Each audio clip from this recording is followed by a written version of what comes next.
Sadako and the Thousand Paper Cranes by Eleanor Core. Prologue.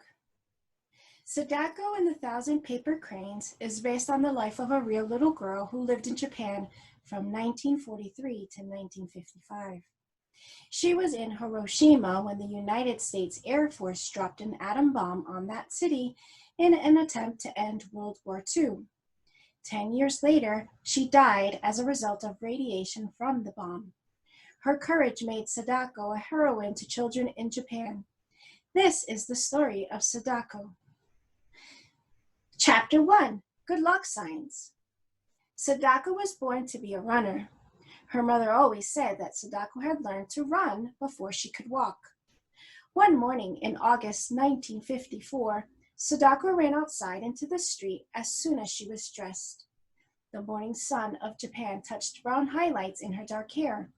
There was not a speck of cloud in the blue sky. It was a good sign. Sadako was always on the lookout for good luck signs. Back in the house, her sister and two brothers were still sleeping on their bed quilts.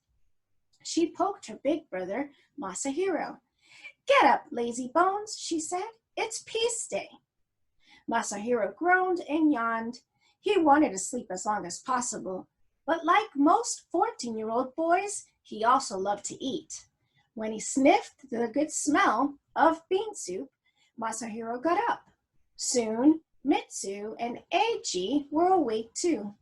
Sadako helped Eiji get dressed. He was 6, but he sometimes lost a sock or shirt.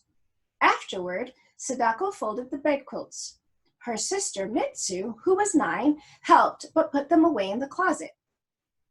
Rushing like a whirlwind into the kitchen, Sadako cried, "Oh, Mother, I can hardly wait to go to the carnival. Can we please hurry with breakfast?"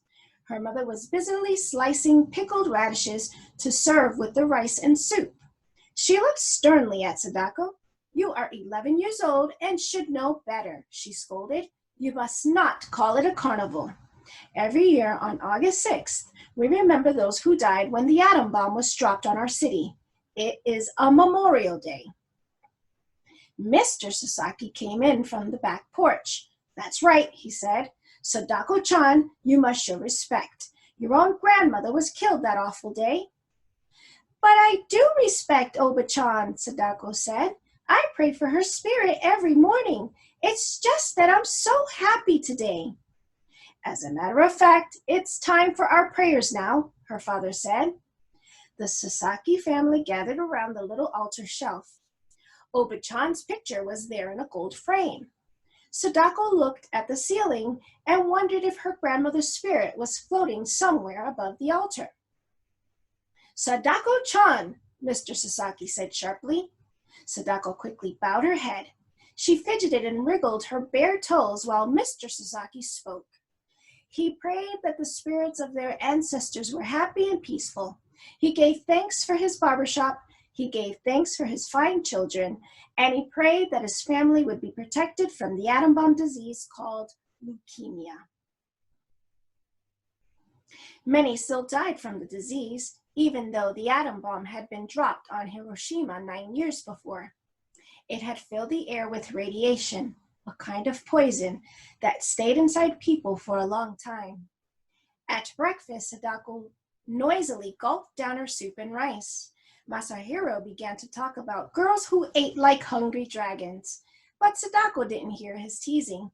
Her thoughts were dancing around the peace day of last year. She loved the crowds of people, the music, and fireworks. Sadako could still taste the spun cotton candy. She finished breakfast before anyone else. When she jumped up, Sadako almost knocked the table over. She was tall for her age, and her long legs always seemed to get in the way. "Come on, Mitsu-chan," she said. "Let's wash the dishes so that we can go soon." When the kitchen was clean and tidy, Sadako tied red bows on her braids and stood impatiently by the door. "Sadako-chan," her mother said softly, "we aren't leaving until 7:30. You can sit quietly until it's time to go." Sadako plopped down with a thud onto the tatami mat. Nothing ever made her parents hurry. While she sat there, a fuzzy spider paced across the room. A spider was a good luck sign. Now Sadako was sure that the day would be wonderful. She cupped the insect in her hands and carefully set it free outside. "That's silly," Masahiro said. "Spiders don't really bring good luck." "Just wait and see," Sadako said gaily.